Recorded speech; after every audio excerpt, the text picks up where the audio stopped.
পরদিন সকালবেলা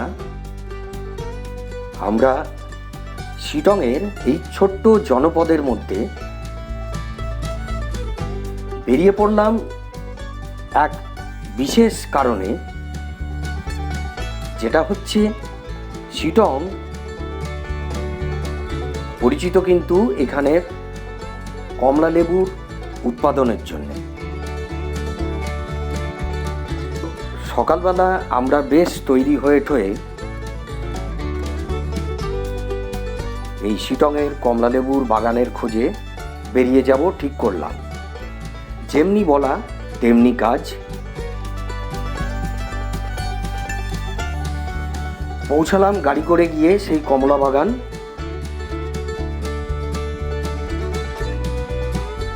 শিলংয়ের মধ্যে ছোট্ট জনপদ, অত্যন্ত সুন্দর মানুষজন এখানকার।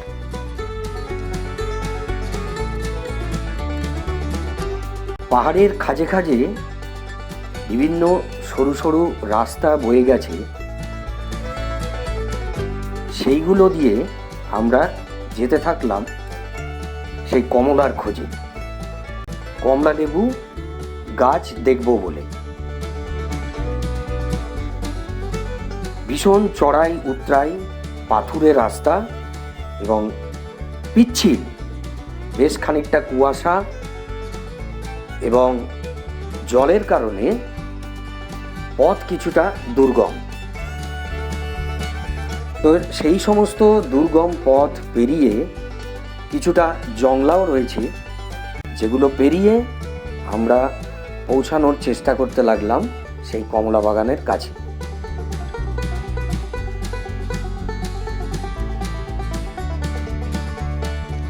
নিচে এই জংলার মধ্যে কিন্তু শুনলাম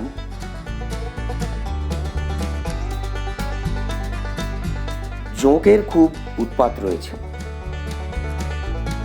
অতএব পায়ের দিকে খুব সতর্কভাবে নজর রেখে আমরা এগিয়ে চললাম। হ্যাঁ, একটা সময় এই সমস্ত চড়াই উতরাই আঁকা বাঁকা সরু পথগুলো পেয়ে পাহাড়ি খাঁজের মধ্যে মধ্যে দিয়ে আমরা কিন্তু পৌঁছে গেলাম সেই কমলা বাগানে।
আমরা চলেছি অরেঞ্জ গার্ডেন দেখব বলে।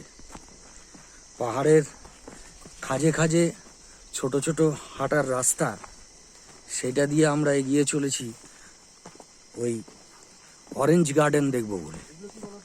এইখানেই দার্জিলিংয়ের অরেঞ্জ যে আমাদের যায় কমলা লেবু, সেই সমস্ত এই খাঁজে খাঁজে যে বাগানগুলো রয়েছে অরেঞ্জের, সেখানেই তৈরি হয়।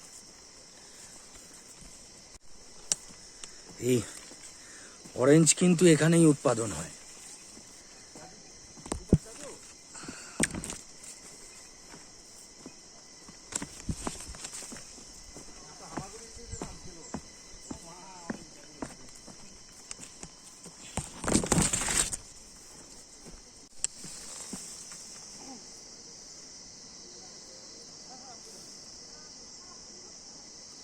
দেখে সাবধানে নাম। ব্যাগটা ধরবো আমি।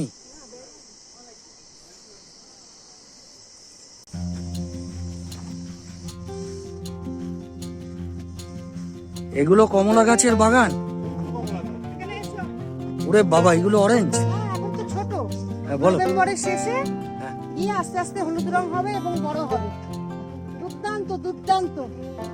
এই পুরো এই নিচে সব অরেঞ্জ গাছ। এইগুলো অরেঞ্জ গাছ। এই তো কমলা লেবু ধরেও তো আছে। হ্যাঁ হ্যাঁ। এই যে হলদে হলদে হয়েছে একটু একটু। পেছনের গুলো অনেকগুলো। ওই দেখো নিচে। ও নিচেও তো পড়ে রয়েছে। নিয়ে আসবো? নিচে যাব? চলো চলো। না নিচে বোধহয় নামা যাবে। দিয়া কোথায় গেল? দিয়া যাও, দিয়া যাও। কিচ্ছু হবে না, নিচে পড়ে আছে, ওগুলো তোলো। ভয় পাচ্ছ কেন? চলে এখন সব কমলা বাগানে যাওয়া চলছে।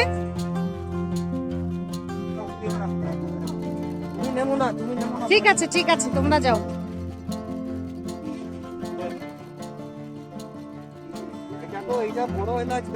হ্যাঁ, এটা হচ্ছে বড় এলাচ গাছ, যেটা বড় এলাচ হয় আর কি, আমরা বিরিয়ানি টিরিয়ানিতে বানাই।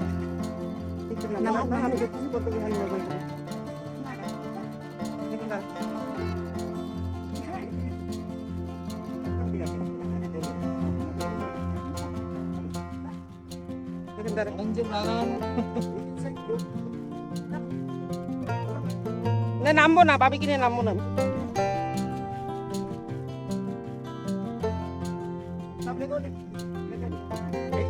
এই যে আমরা যাচ্ছি, এই যে দেখুন শুয়োর, শুয়োর এরা সব পোষে, শুয়োরের খামার। ডোলো লঙ্কা, কাল রাতে আপনাদের দেখিয়েছি ডোলো লঙ্কা, তার গাছ। এই যে কমলা লেবু, দাদা কমলা লেবু নিচ থেকে তুলে নিয়ে এসছে। এই যে কমলা লেবুর গাছ। এই দেখুন পারছে।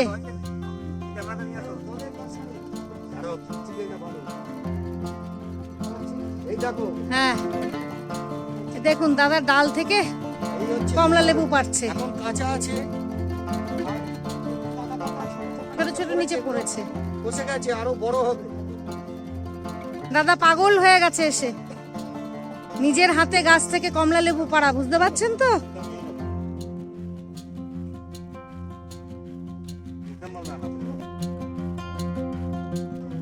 তুমি নামতে পারবে?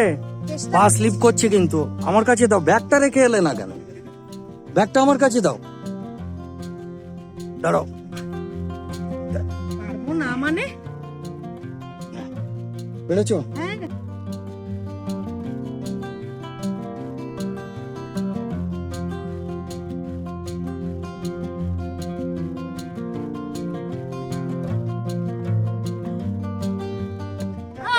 এই যে দাদা ভাবছিল আমি পড়ে যাব, পাহাড়ি এলাকার মেয়ে পড়ে গেলে হবে। এই যে দেখুন গাছ থেকে তুলে নিয়ে আসলাম আপনাদের জন্য। এই নিন, এলাচ গাছ, আমরা ফ্রাইড রাইস বিরিয়ানিতে খাই না এলাচ বড় বড়, এটা হচ্ছে সেই এলাচ গাছ। মাটির নিচে এখন হয়নি, আর একটু বড় হবে। আমি কাছে গিয়ে আপনাদের পাতাটা দেখাচ্ছি। এই হচ্ছে সেই বড় এলাচ গাছ, মাটির নিচে এখন আছে, আরো বড় হবে। নিচে থাকে, ফ্রাইড রাইস রাস্তায় নিচে হয়। বিরিয়ানিতে আমরা খাই সেই এলাচ গাছ। হ্যালো হ্যালো হ্যালো, কমলা লেবু তোলো। একটা নিয়ে এসেছি। এই যে দেখুন গাছ থেকে একটা ছিঁড়ে এনেছি আপনাদের দেখানোর জন্য। এই যে কমলা লেবু এখন কাঁচা, এটা আরো অনেক বড় হবে, তারপরে হলুদ হবে। এই তো এই হচ্ছে অ্যাডভেঞ্চার। এই কমলা লেবুটা আরো 3 ডবল বড় হবে। ওই রাস্তাটা এত স্লিপারি ছিল যে ওইখানে নামাটা, ওই নিচে হাঁপিয়ে গেছি। খাদের মধ্যে ওইটা নামাটাই একটা অ্যাডভেঞ্চার। আর এইটাই আমাদের দারুণ এনজয় হলো আজকে। হাঁপিয়ে গেছি একদম। পাহাড়ি রাস্তায় আমাদের তো অভ্যাস নেই, এই উঁচু নিচু রাস্তায়, এই জন্যই একটু কষ্ট হচ্ছে। তবে এটা এক্সারসাইজ। দুটো কমলা লেবু এনেছিস? এটা কি অরেঞ্জ? অরেঞ্জ। তুই কি নিচে গিয়ে কুড়িয়ে আনলি? চল চল, উঠতে থাক।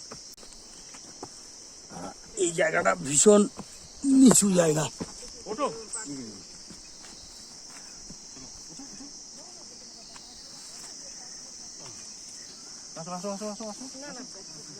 এই হচ্ছে সেই শিটং এর জায়গা কমলা লেবুর। কোনটা? এটা ফুলঝাড়ু হবে, এই যে যেটা আমাদের ফুলঝাড়ু তৈরি। এটা একটা ঘাসের প্রজাতি আর কি, পাহাড়ি ঘাসের প্রজাতি। তো তো এইটা অ্যাকচুয়ালি ইউজ হয় আমাদের ফুল ঝাড়ু। আমরা বাড়িতে যে ঝাড়ু ইউজ করি, ফুল ঝাড়ু, সেই সমস্ত ফুল ঝাড়ুর কাঠিগুলো অনেক কিছু দেখা যায়। আমাদের নর্থ বেঙ্গলের ফরেস্ট, এগুলো তো পাহাড়ের ফরেস্টের এরিয়ার মধ্যেই। তো এই সব জায়গাতে আসলে দারুণ দারুণ জিনিস এই সমস্ত দেখা যায়। আর এই হিমালয় পর্বতের আন্ডারেই তো এগুলো, তো তার মধ্যে অনেক ভেষজ জিনিসও রয়েছে।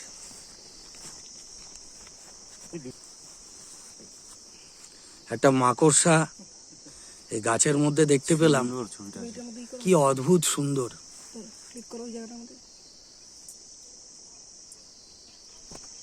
ওই চলে যাচ্ছে, থাক থাক থাক, ওই ডিস্টার্ব করো না, ও ঘর বানিয়ে আছিস, এগুলো পরে ট্যারেন্টুলা হলে আরেক যন্ত্রণা হবে। পাহাড়ি স্পাইডার একটা তুলে নিলাম। বিভিন্ন ধরনের ফার্ন এগুলো দেখো, এই একটা ফার্ন দেখুন, টিপিক্যাল ফার্ন। এটা এটা পেছনে বোধহয় গুটি আছে, চলো, গুটি হয়নি। তুমি নামতে পারছো?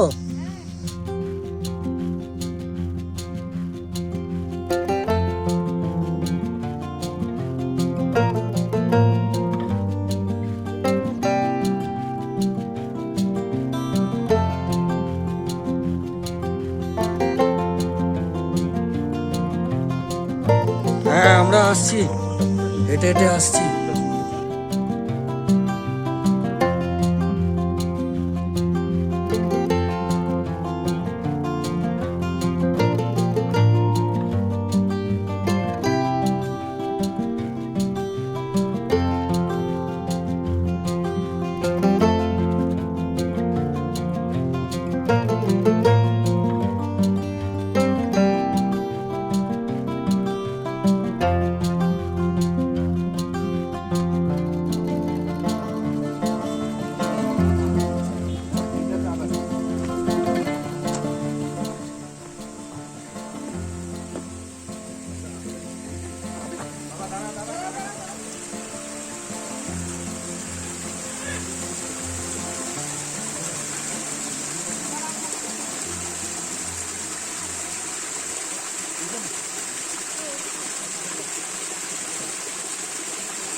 এই দেখুন ছোট্ট ঝর্ণা পাহাড়ের গা বেয়ে নেমে এসছে, এরকম কিছুক্ষণ বাদে বাদে এরকম দেখতে পাওয়া যায়।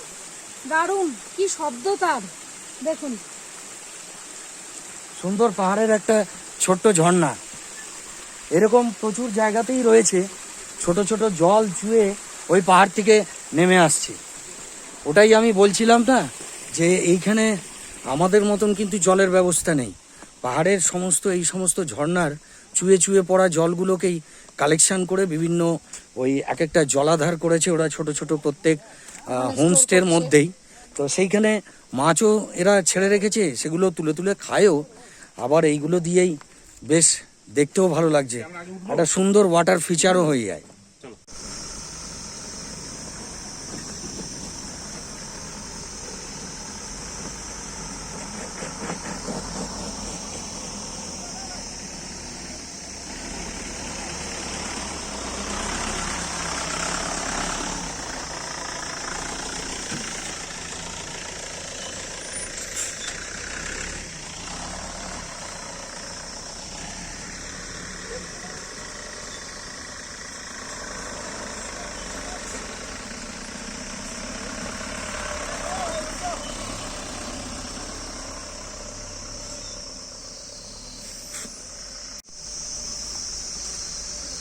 পাহাড়ের রাস্তায় গাড়ি ব্যাক করা,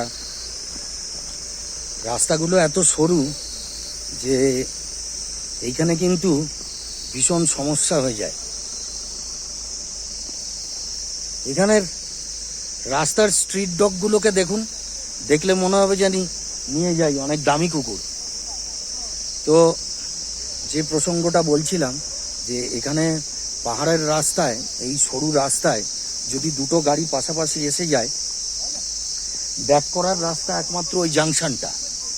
ওখান থেকে একটা গাড়ি গিয়ে পজিশন করে দাঁড়াবে, আর ওপর থেকে অন্য গাড়িগুলো আবার নেমে আসবে।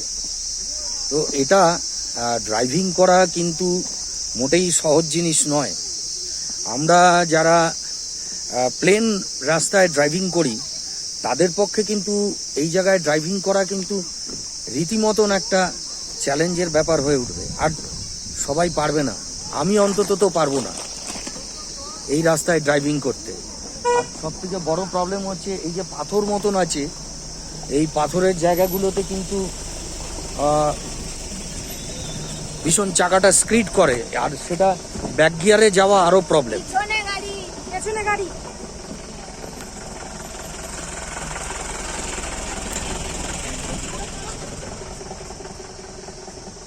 এই হচ্ছে প্রবলেম। মোটামুটি আমরা এগোচ্ছি ওই রাস্তায়, পাহাড়ি রাস্তায় আমরা হেঁটে হেঁটে নামছি, তিনজনে আমরা। চলো